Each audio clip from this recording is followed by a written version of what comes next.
Hi everyone, welcome back to my channel. And आज मैं बात करूंगी फियर ऑफ फेलियर के बारे में। Fear of failure, what is fear of failure? So you have that fear कि आप फेल हो गए तो किसी काम में। बिकॉज ऑफ दिस फियर आप एक्शन नहीं ले पाते हो, आप डरते हो एक्शन लेने में, क्योंकि अगर आप फेल हो गए तो। So this thought, this fear is bothering you and stopping you to take some action. आप डिसीजन नहीं ले पाते हो, आप डरते हो आगे बढ़ने में, एक स्टेप उठाने में, एक एक्शन लेने में, एक डिसीजन लेने में।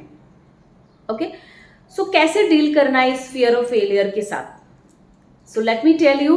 अगर आपको इस फियर से बाहर आना है, first be comfortable with failure.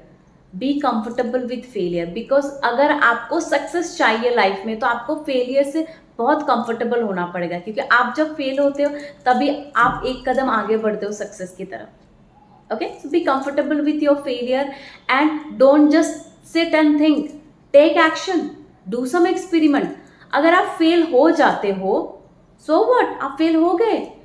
अगर आपके एक्शन लेने से, आपने जो सोचा, जो प्लान किया, उसके बाद आप फेल हो जाते हो, so what?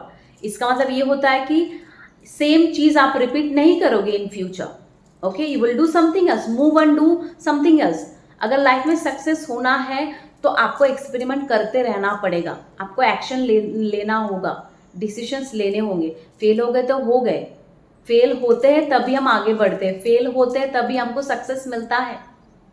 जितने भी सक्सेसफुल इंसान इस दुनिया में है, वो हर एक इंसान सक्सेसफुल इसलिए है because they are comfortable with failure.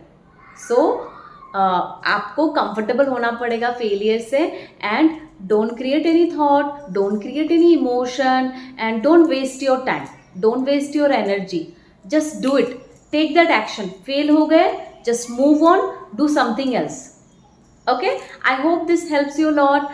Thank you so much. Like this video, share this video with your loved ones, and subscribe my channel if you have not subscribed it. And take care. Love you all. Bye bye.